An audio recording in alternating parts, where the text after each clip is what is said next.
If you're wondering what happened to the market today, I'm here to break it all down for you.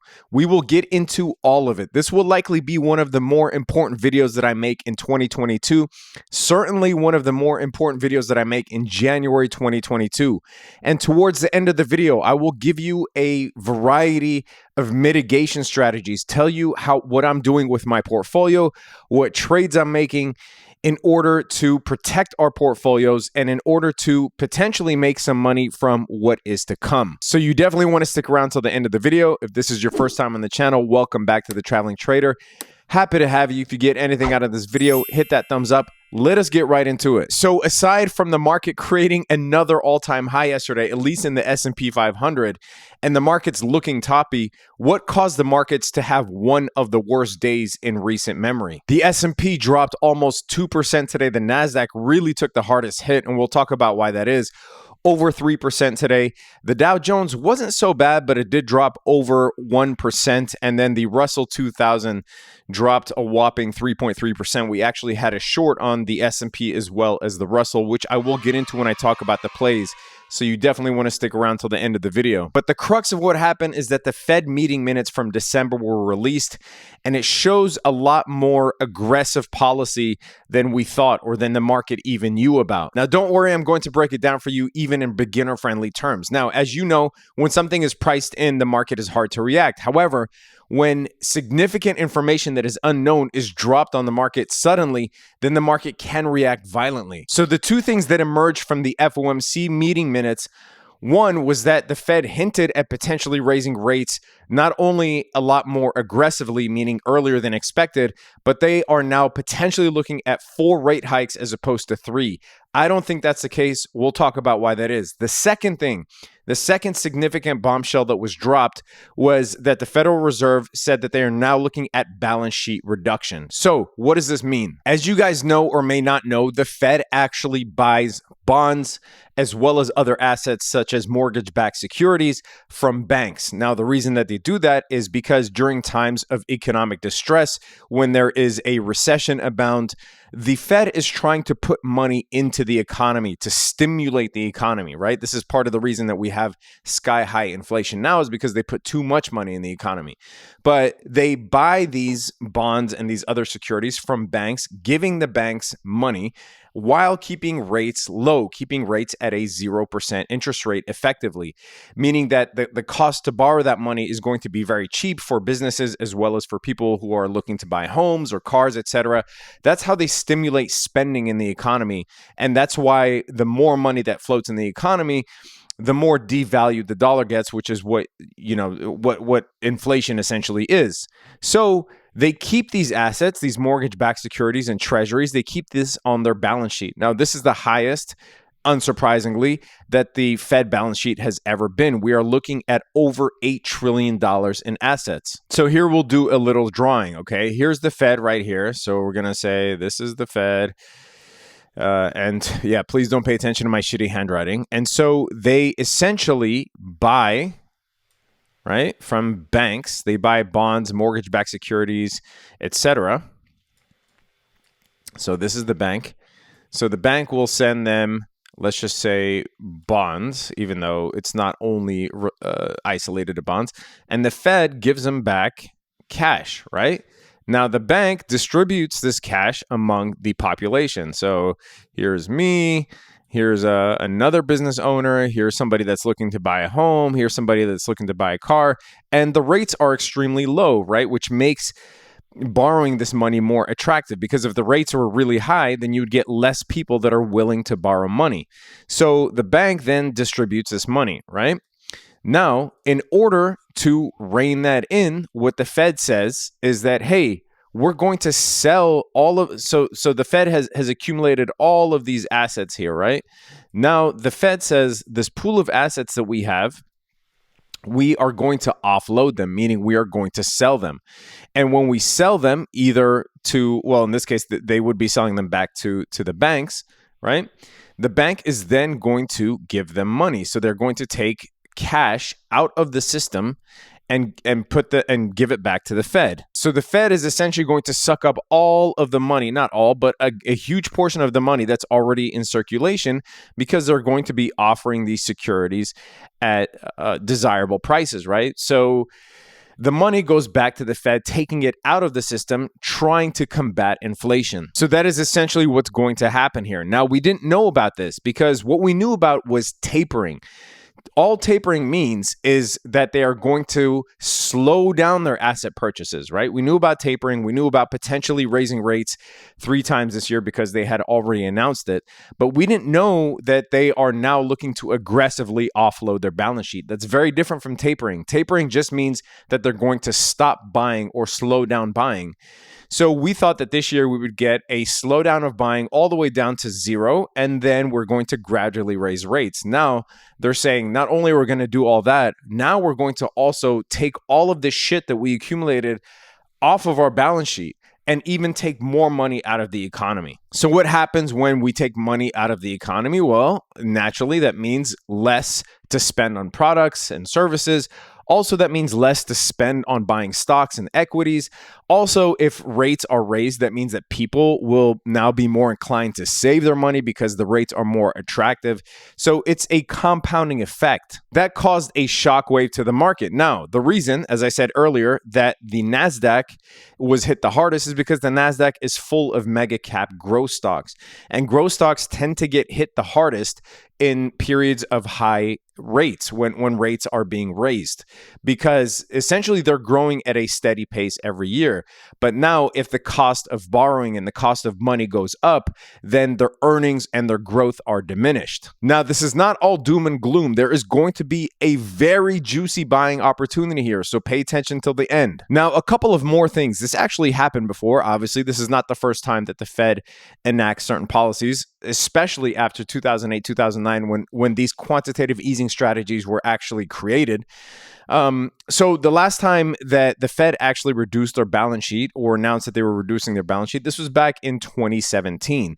Now, the act of reducing their balance sheet actually didn't cause much mayhem in the markets. If we look at the weekly chart on the NASDAQ, for instance, and you look back at 2017, there actually wasn't that much turmoil or volatility from this, right? We did get a little bit of a drop in January when the NASDAQ dropped by 8%, but it wasn't a full-on crash. And here's one thing about raising rates is that there is a habit of claiming that the Fed is going to raise rates more aggressively. But what they are masters of is monitoring the economy and the markets and seeing how their policies are being affected in real time.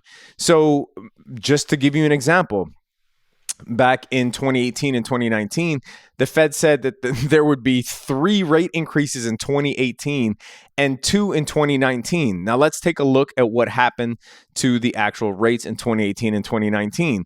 The Fed didn't raise rates at all in 2018. As a matter of fact, in December of 2018, when the markets did see an almost correction, as you see here, the Fed said, actually, guys, sorry, that was a pump fake. We're not going to raise rates. In 2019, not only didn't they raise rates, they lowered rates. So all of this talk of the Fed saying that they're going to raise rates not only 3 times, but potentially 4 times, guys, they have a habit of actually being very flexible on this stuff, right? And this leads me to my final point about this, and then we'll get into mitigation strategies, how to potentially make money during these types of circumstances. The Fed actually has a meeting this month, January 25 and 26. This is their 2-day meeting. This is going to be the most paid attention to meeting probably since the Corona crash happened in March 2020. And I'm not even exaggerating, because in light of today's meeting minutes release, there is clearly a lot behind the scenes that is discussed that the market did not know about. So we will look for official policy from Jay Powell, and we will, what we're basically looking to see is, hey, what was discussed in the meeting minutes that crashed the markets today, Will some of that stuff actually be implemented? And I imagine what's going to happen is that between now and the end of the month, or until that meeting happens, they're going to monitor the markets like a hawk. They're going to monitor the CPI data, the inflation data, and they're going to make adjustments in the Fed meeting based on what we see. So if the markets continue to crash, right now the NASDAQ is near the 100-day moving average. If the markets continue to drop, I guarantee you they will be more dovish during that meeting and won't sound as tough guyish as they did today. However, if you look here on Cheddar Flow, you will see that I just put in the SPY. You'll see how many bearish SPY contracts are bought right around the time of the Fed meeting, right? This is for January 28th. You'll see a lot of these huge prints in premium, over 1.5 million in SPY puts at the 446 strike, another $1 million print coming in here. We have a $3.7 million print expiring January 2023. This right here, these all look like hedges to me. And we have 98% bearish activity on the SPY just today. And by the way, if you guys want access to Cheddar Flow, you can get a 25% discount on this if you use the code TT32. Make sure to do that so you can get the 25% because a lot of people signed up and they didn't put in that code. So be sure to put in that code.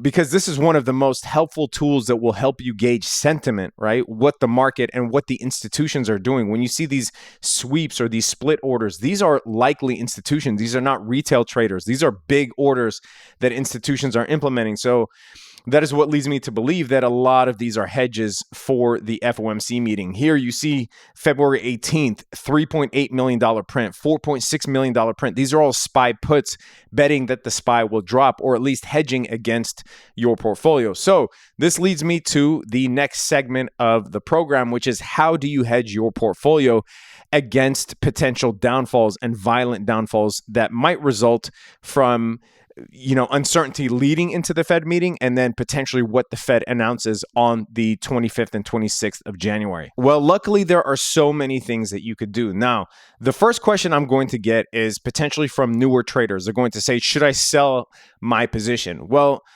generally, if you are a long-term investor, you don't sell your positions during times of intermittent volatility. One, especially if you're in the United States, there's a huge tax implication with selling short-term. If you don't hold something longer than a year, you will get taxed at a much higher short-term capital gains rate. Two, you don't want to miss what's called the best days in the market. If you miss just the 10 best days in the market over a 20-year period, you will likely cut your gains in half. That is just 10 days in 20 years.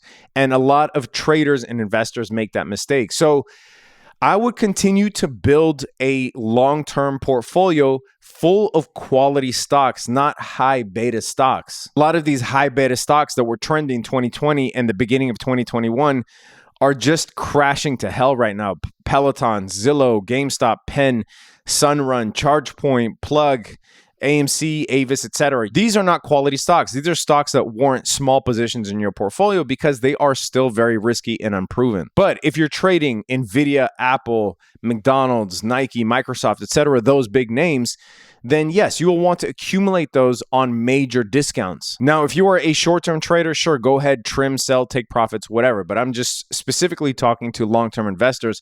You don't sell out of your positions and try to guess what the market is going to do. Now, I'm not going to go into each of these strategies in full detail because they can warrant an entire video on their own. However, I will describe to you briefly what the strategy is, and then you could do your own research.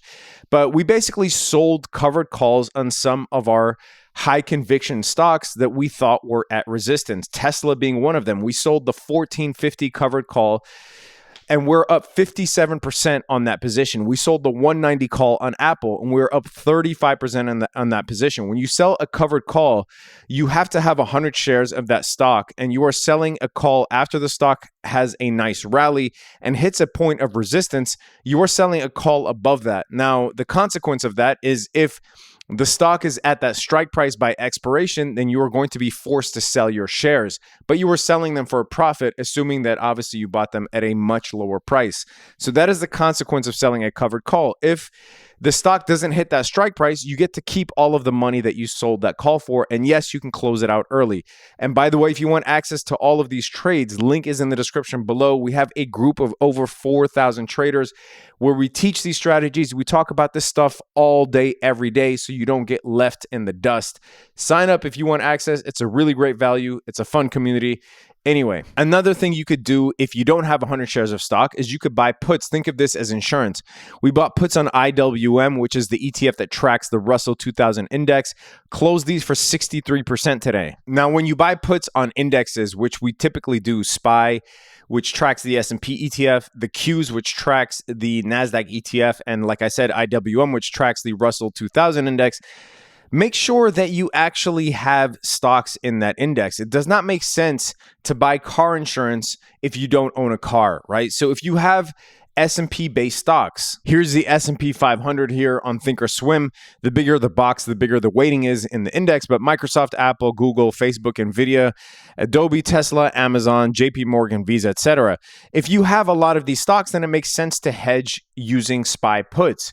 Or the NASDAQ 100, Microsoft, Apple, Google, Tesla, Amazon, Nvidia, etc. If you don't have these stocks, then it doesn't really make sense to hedge unless you're just playing a bearish bet on the market. But you would essentially buy a put if you think the market is going to continue to draw down. You can buy them 1 or 2 strikes out of the money to get them a little bit cheaper. That just means that if the SPY is trading above 468, then on the put side, anything below 468 is considered out of the money. As you can see, the institutions here were buying up the 450 puts, so they went way out of the money for their hedges. So you could do that as well if you think that the SPY is going to make a large move down. Now, in my view, we could continue to see more downside until that Fed meeting towards the end of the month, which is going to seem like an eternity away, but I would not be surprised to see a lot of volatility. There will be up days and down days. I don't know that we get a straight shot down, all the way to the 200-day moving average or whatever before the Fed meeting. I think that we will see a pretty ugly range potentially. But when you're hedging, it's just like car insurance. If you own a $50,000 car, you don't buy $50,000 worth of car insurance. Your premium is what, like $150 a month or $200 a month. So it's going to be a small percentage of your S&P based portfolio. For instance, I typically don't go over 5%. So between 1% and 5% of my portfolio, that's the amount of money that I'll use to buy puts. Now, another thing you can do, which is not my favorite strategy, is inverse ETFs. So there are ETFs that trade counter to the S&P and counter to the NASDAQ. SPXS is the bear ETF. Like I said, this is not my favorite strategy. I don't like holding these. I don't hold inverse leverage ETFs long term because, as you could see, you're going to lose money over the long term if you do that. These are really meant to be in and out for a day or two. The inverse ETF of the NASDAQ is called SQQQ. And then lastly, you have what are called bear vertical spreads. In this case, we sold the 477, 480 call spread on the SPY. We picked up 55% on those today, so those were a great hedge. Now, again, I'm not going to go into the strategy itself. This video is just meant to highlight what strategies you can pick and then do your own research. But this is called a bear call spread, which is also done using options. But yeah, those are just some ways to hedge, and I will end the video with good news. In my view, this will be one of the best buying opportunities here if we do see a drawdown, especially if we can get near 20% drop in the S&P 500 and or the NASDAQ. We will essentially be ripping the Band-Aid off of what we all knew was inevitable. And the sooner and faster that it happens, the better. And the healthier it is for the markets to then start another rally, right? We do need a retracement. We need sort of this fall back to reality. And in my view, it'll be a great buying opportunity because if you go back to World War II, anytime that we've had a more than 10% climb in November and December, the market has never not rose the following year. And anytime we gain more than 10% in November and December, the S&P gains an average at 18% the following year. That would be 2022. That has never not happened, going all the way back to World War II. And the fact that most stocks have seen bear market territories in 2021, right? I mean, the indexes were making all-time high after all-time high, but that was mostly pushed by the major blue chips, by the Microsofts, Apples, Amazon, etc. So if we end up getting a drawdown in those mega cap stocks finally, then in my view, that will be the healthiest thing for the market to continue and sustain a potential rally in 2022. And I don't think that the Fed is actually going to raise rates 4 times, just like we saw back in 2018 and 2019 when the Fed backtracked, said they were going to do 3 in 2018, 2 in 2019. They only did 1 throughout that 2-year period and even lowered rates as opposed to raised rates. Anyway, traders, that is it for this video. If you want to learn how to trade options, there's a link to a wonderful course below. And or come be a part of the community where we talk about this stuff all day, every day. It is a great value. We also send out these options day trade watch lists every morning that you guys have probably seen on Twitter if you follow me on Twitter. Leave a comment down below. Let me know what you think of today. Subscribe to the channel. Hit that notification bell. Stay safe out there, traders. Peace.